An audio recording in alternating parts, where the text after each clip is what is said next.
Can we just talk him? Because we are uncool. I don't believe in guilty pleasure. A choice right now between fear and love.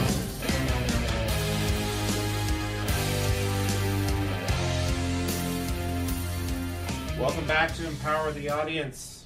I'm here with Chris, Movie Guy 84, and Marshall, the One True Hazard. And we're here again to talk about the things that we've been taking into our sense holes. We are also being assaulted by a cat. Yeah, the cat is Say present. hello to Weasley, everybody. First time on the podcast. You might have seen him on my wife's videos. Yes. So, we just... Was it last night that we saw this? Yes. Yep. We saw The Man from U.N.C.L.E. Now, I didn't have necessarily expectations for this movie. My expectations were about the director, because I like Guy Ritchie a lot. I've loved the British crime stuff, comedies he's done, Lock, Stock, Two Smoking Barrels, and Snatch. And he did a really good job with the Sherlock Holmes movies. But sadly, I was a little disappointed with this one. I'm not sure if the guys totally agree with me on this one, but it seemed a little mixed in its execution. It didn't really keep a solid tone throughout. I think it should have been amped up a little bit, whether it be campy or the kind of hyper action-y kind of stuff he does. I don't know what it needed exactly, but it definitely needed more than it had. What do you guys think? My original... I had never watched the original show of The Man from U.N.C.L.E. My only experience of it was actually through the Tom and Jerry parody of it with the Mouse from Hunger episode. Does anybody remember that? Nope. Mm-hmm. Yeah, that was actually a really funny episode. But when this movie was good, it was really great. But there was some points where it slowed down a little bit for me.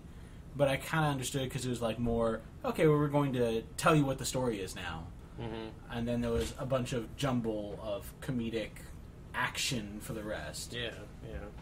Yeah, that stuff worked. The comedic action, the kind of campiness worked every time they were doing it. But when it was tried to get into the serious spy movie mode, it just kind of dragged along, and it seemed like they didn't really have a grip on what to do with that part.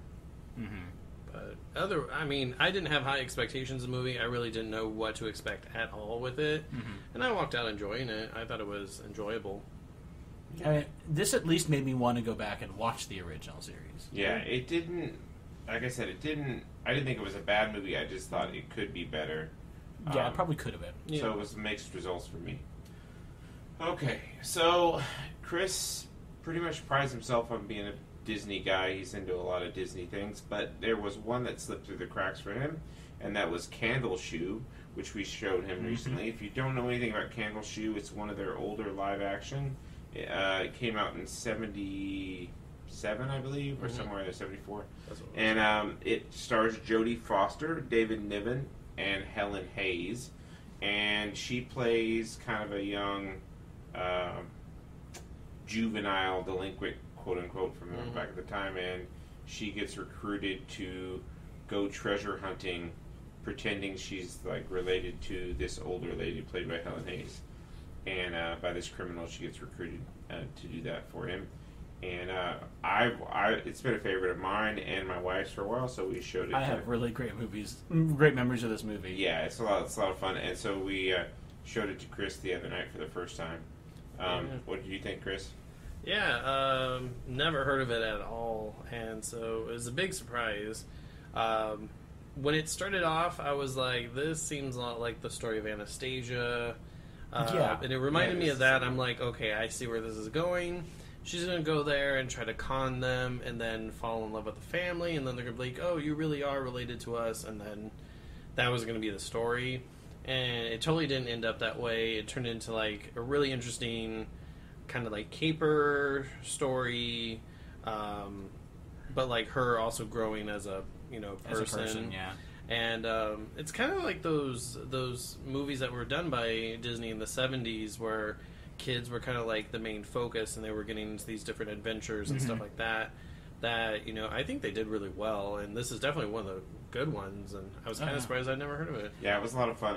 One of my favorite parts of it is they find out that the household is kind of almost bankrupt, and so the butler, played by David Niven, has had to lay off all the staff, but then he puts costumes on pretending to be them so that the old lady, held by Helen Hayes, doesn't realize that they're not there and that they're that far in the red, shall we say. Yeah. But that's an enjoyable part, to see him play all those different characters, because he's usually a pretty cool customer, straightforward kind of actor. So to see him kind of play in this really over-the-top it's very comedic slapstick.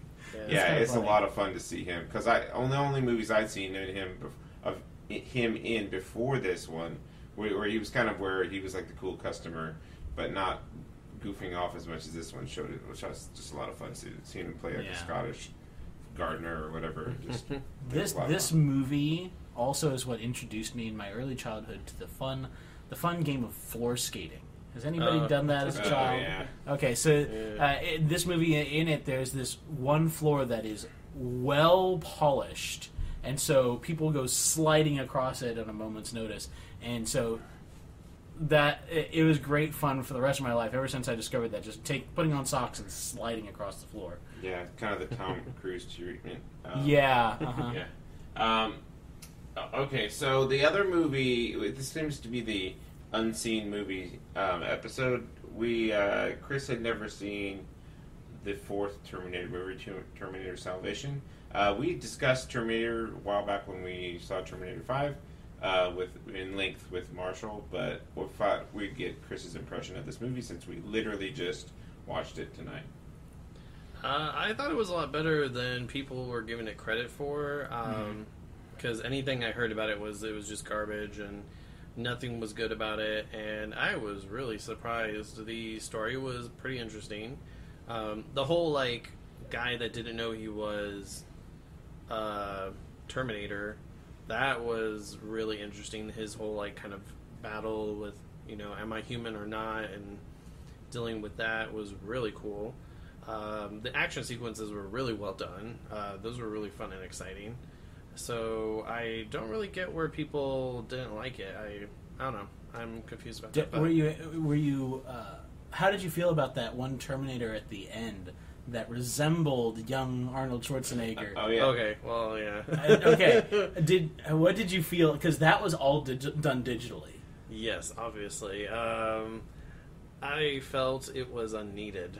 Actually, it was very weird and probably could have done without that. I feel like that was forced. Yeah, I don't know if it was, but it felt like it. I think a lot of people have a connection to seeing the skeletal version of the Terminator and still kind of thinking of it as Arnold in a way. Yeah. So they kind of didn't need that. And the funny thing is, in the fifth one, they go ahead and do that again.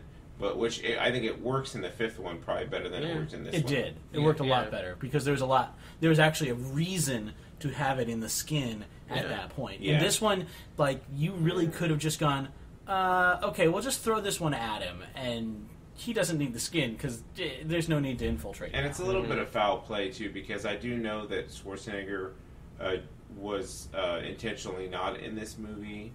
And I think we all agree we did enjoy the movie. Yes. And no matter whether he didn't want to be a part of it or not, I think it's kind of foul play to say, well, if you're not going to be in it, we're still going to use your likeness. Yeah. That was kind of and because it didn't really push the plot forward at all. Yeah. In fact, the rest of the movie, the effects are really great up until you get to that one point, and then it stands out as not being so great. So, you got this great performance by Christian Bale right alongside this poorly digitized Arnold Schwarzenegger. So, it really didn't do anything for the movie. Yeah, it was very... looked like I was watching a video game. It looked like something from a video game. It was weird. Whereas they did really good work in the fifth one. Really because compositing. it wasn't actually a digital process. They didn't just take a 3D model and wrap it over his face. They actually took chunks of the film from the original movie and stitched it around in a ways shot. they had the approval of Arnold Schwarzenegger, and it made a better effect than when they didn't have approval. And Yeah. they just decided to use. Okay, so we're going to go to a couple that only Chris has seen.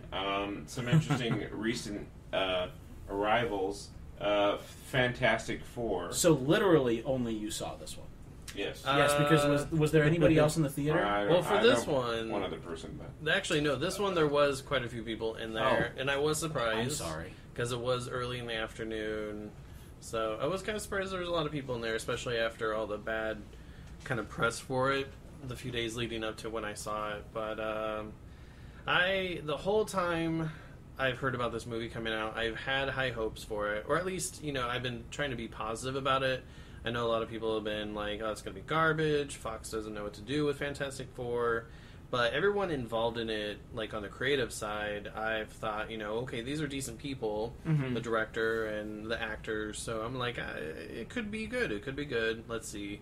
So I went in it expecting that, and then walked out like, that was a waste. It wasn't fun. It wasn't interesting.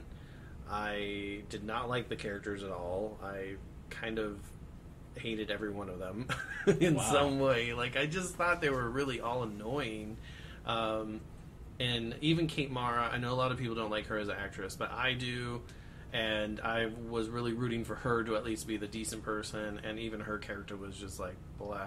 And you can tell the cast had no idea what was happening. Like, they just were reading lines a lot of times. And you could tell also every time you were watching a scene that was filmed like as a reshoot, because Kate Mara had a really bad wig that was like basically a helmet. Yeah, so apparently, just from what I've heard, granted, I haven't seen it, but I had a friend that saw it, and he said there was a lot where a lot of the movie was just kind of expositional and not action. And then you could tell what they went back and reshot because they kind of forced nature of the action in it. Yeah, and I heard about that going into it, so I kind of expected it, but like the whole ending, she had that wig on, so that means they reshot the entire ending of that movie too, which is kind of disappointing. But that was disappointing too. Was like it just was a lot of build up, and I know this was supposed to be kind of the foundation for more movies in this series and so forth, but it just drug.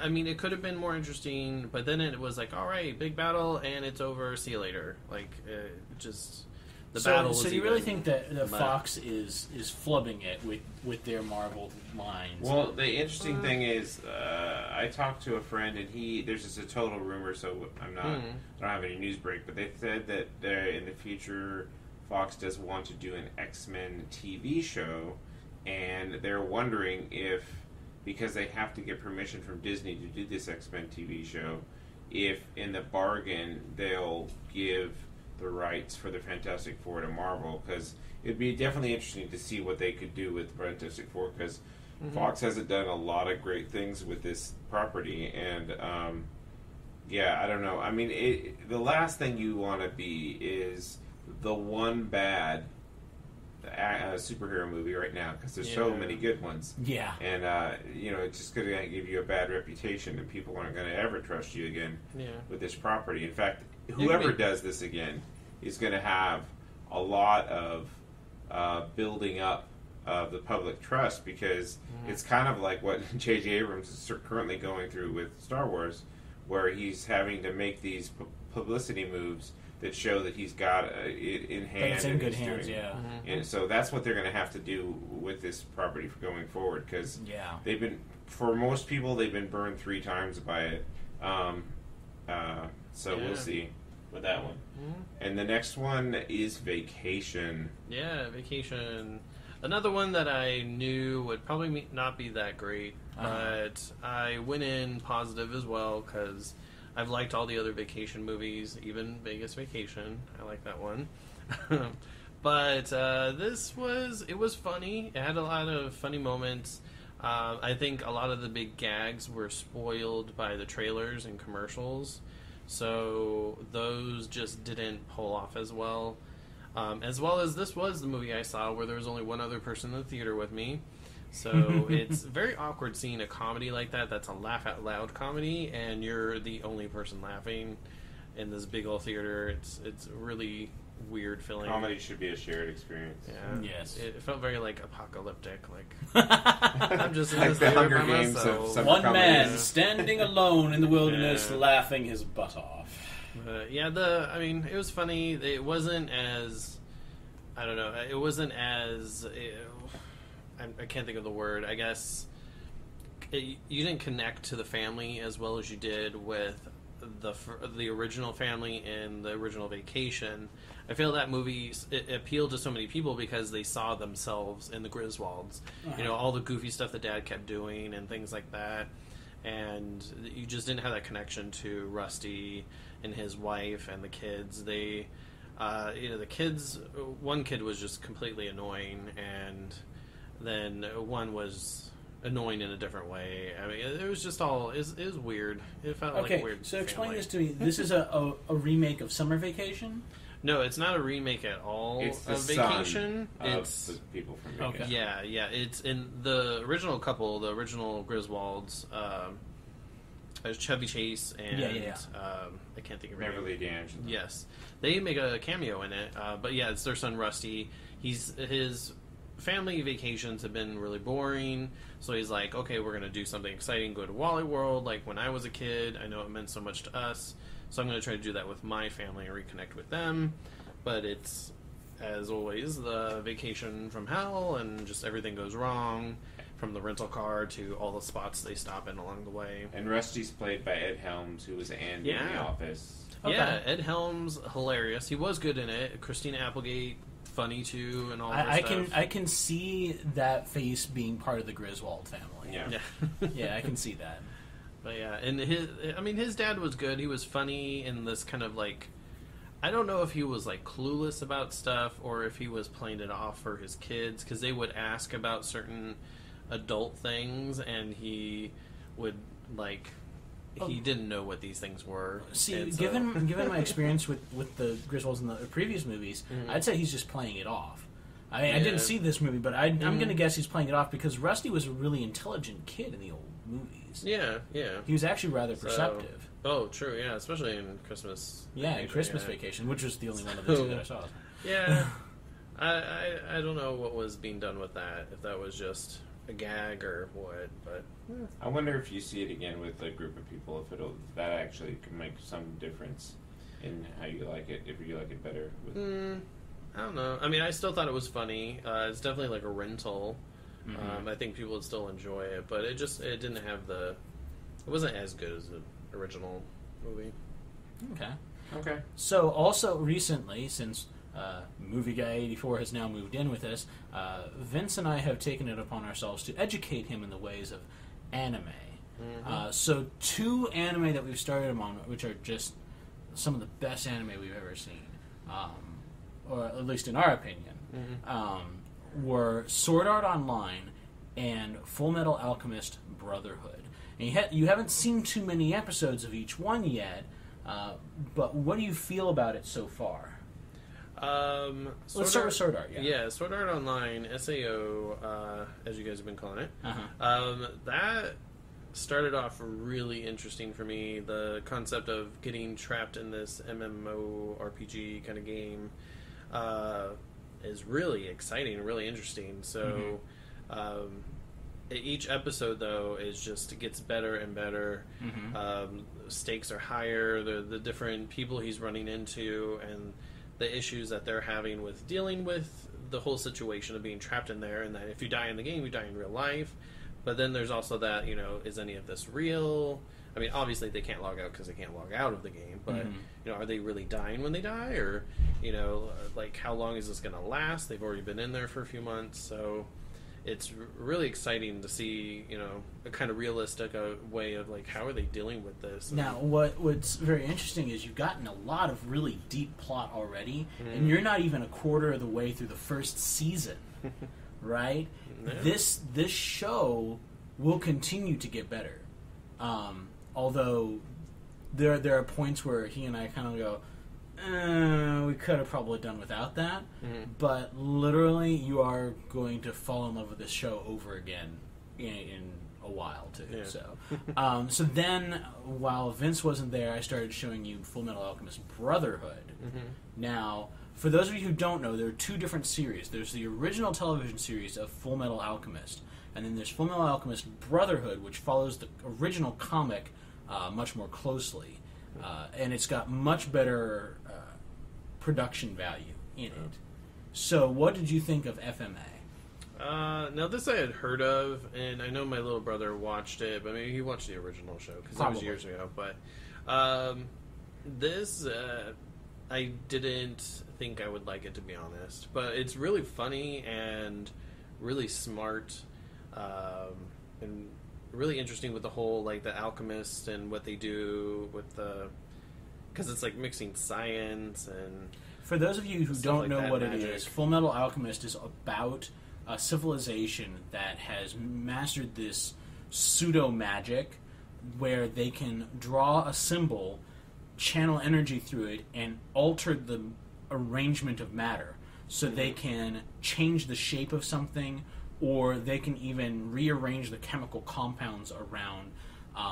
One of the main characters can alter the concentration of oxygen in the air, and then because of his special gloves, he goes, and it lights the whole area on fire. So it's all in how you use it, but the main characters are bending the rules a little bit. Yeah, and that's I love stuff like that too, where there's like kind of like a mythology kind of behind what's going on there. Like I have seen a little bit of like Airbender. Yeah. So like that whole like mythology behind that's really fascinating. But like this one has something really cool with it too, in that there's only like so many things they're allowed to do with this kind of magic. Because it still follows the rules of thermodynamics. Yeah. And so, and that's something like these two brothers that you're following in the story have done, is they've kind of messed with it, and now they're kind of going back trying to fix themselves, that the situation they've gotten themselves into. What do you feel about the two main characters? Let's start with the brother in the armor, huh? That was kind of odd at first, because I didn't know what he was. But yeah, it seemed like a giant robot at first with like a little kid's voice. So it was like, what? Like, why? But then when you realize what's really going on with that, it's a suit of armor and everything, and the soul of the little brother is attached to it, basically. It's really interesting. I don't know, like it's. But then it kind of it throws you for a loop, because you're seeing this giant looming armor looming around and throwing the magic around and beating people and things up when they have to, but at the same time it's a little kid. He's like, oh hey brother, and you know, like it's a little kid. And they played this a lot in the original television show. He cannot resist animals. So many times he would rescue animals inside the armor and hold them inside the armor and be like, Al, what's that? So yes, if you haven't checked out either of these series, you probably should. They are on Netflix, although the problem with FMA Brotherhood is that the last season is not on Netflix. You will get all the way up to the last season, sitting there biting your fingernails, and then you have to go get the Blu-ray. Insert ad for Crunchyroll here. Yes, insert ad for Crunchyroll. We are now transferring a lot of our things to Crunchyroll, watching a lot of different anime. Yeah. So, well, that's cool. I'm glad we are introducing Chris, expanding his horizons artistically.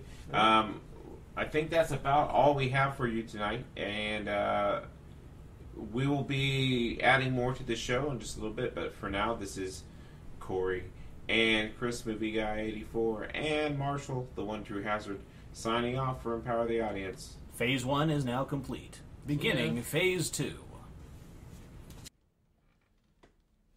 All right, welcome to the second part of this episode. I'm here with Robbie, also known as, what is it, Shadow? What? Trooper 23. Shadow Trooper 23 has this gaming handle. I can't talk. That's okay. So, we're here to talk about a bunch of stuff. We'll start off with something that Robbie literally just saw called Dr. Horrible's Sing-Along Blog. Now, if you don't know anything about this, if you consider yourself a Joss Whedon fan and you have not seen this, then you have to figure it out, go out and see it so you can call yourself a Joss Whedon fan. What Dr. Horrible is during the writer's strike of 2008, I believe it was, 2008, Joss was bored with his brothers sitting in a picket line, and they're like, "We just want to do something." Well, maybe let's go home and do something on the web. So that's what they did. They planned out this web series called Dr. Horrible's Sing-Along Blog. They had everybody do it for free, all the actors, and I heard the phone conversation with Neil Patrick Harris. Wait, I just said Neil Patrick Harris. Yes, Neil Patrick Harris is Dr. Horrible. The phone conversation with him when Joss calls him up and says, "Hey, Neil." And Neil said, "Yes." And he goes, "There's no money." And Neil said, "Yes." So that was basically the phone conversation because everybody wants to work with Joss. So it stars Neil Patrick Harris and a little known guy named Nathan Fillion and Felicia Day. And it is a sing-along. And it did crashed the website that it was on in its initial launch 3 times. And it did get Time Magazine's Invention of the Year. And it did have the Emmys create a special category for non-TV show video things. And it won that. So, with all that hype, Robbie's going to tell you what he thought about it because he just finished watching it. What a bunch of interesting characters it was. Definitely for Captain Hammer, and this basically had to just rub it in for Dr. Horrible there on some of those parts, especially when he was going to get lucky with Penny there. I do like the inverse of the superhero strong guy being the bully, whereas the super villain is the nerd that gets beat up by the bully. I thought that was kind of a nice, interesting play on that. Yeah, that definitely was. Kind of reminds me of high school a little bit. Yeah, a little bit. But yeah. Other than that, it was a very beautiful, well told story in its own right, and it was definitely. I thought it was interesting that it was just in a laundry store, and I never even walked into one before, so now it just makes me wonder, like, oh, what if I walk into one of those now?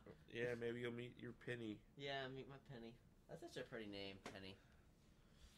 So Felicia Day, also known from her own series, The Guild, which she started and is now hugely successful.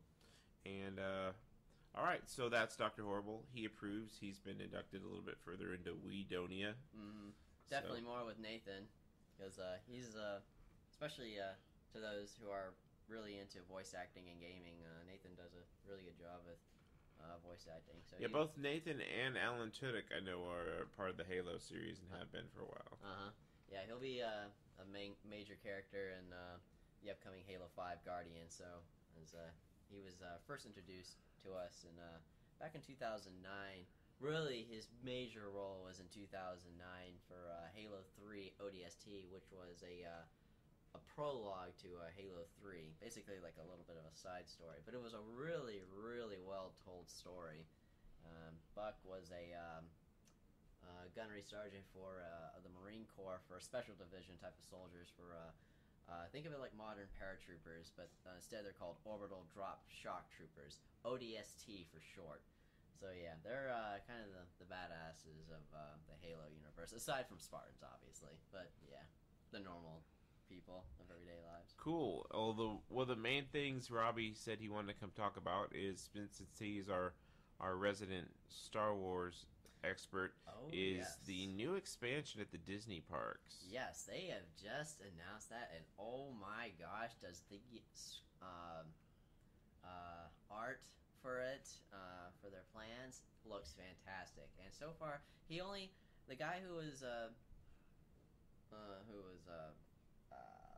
representing it, he only mentioned one ride, as I recall, and it was basically a Millennium Falcon where you get to take control of it. You get in that cockpit. You take the controls. You could fly with your own custom missions. Get out of town. That sounds awesome because, especially with the new Star Tours, I always did this as a kid. I would sit down in that chair, pretend I have 2 joysticks, one in each hand. I would just be flying it. Like, I would just pretend I'm flying it. That was just my entire childhood of growing up with that ride.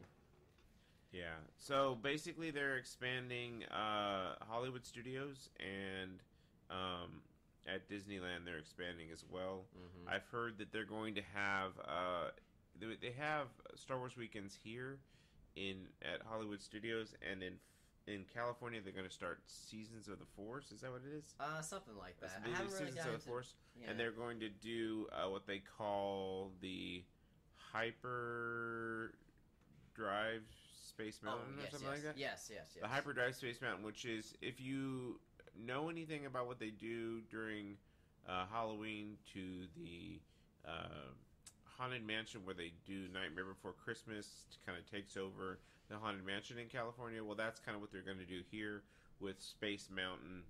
I mean, when I say here, I mean in California. They're going to do a Star Warsification of Space Mountain just for that one period of time, which is the Seasons of the Force, which I'm not sure when it's going to be. I don't know if they've announced that officially.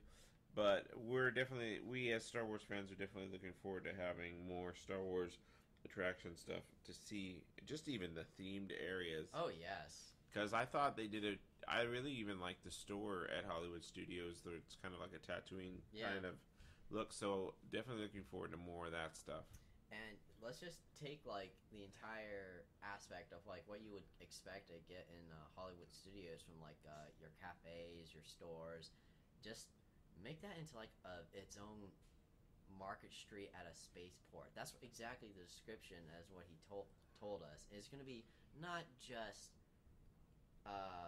Jedi stormtroopers. Like, it's going to be like the full-on cast of, like, what do you expect from the Star Wars universe. If you've seen, like, the streets of Coruscant, it's filled with, like, tons of unique creatures and droids from all over the That'll place. be nice to have the entertainment aspect of it, of having actual yes. characters there, not just the themed buildings, but also the characters. I think that will kick that up a notch for sure. And also give, like, it's a total game changer too of, like, where they'll place, like, Star Wars weekends at. Because honestly, like, once they do that, I could kind of see them not doing it there anymore. Yeah, well, it'll be interesting to see where it all goes, because Hollywood Studios has kind of been in need of expansion for a while.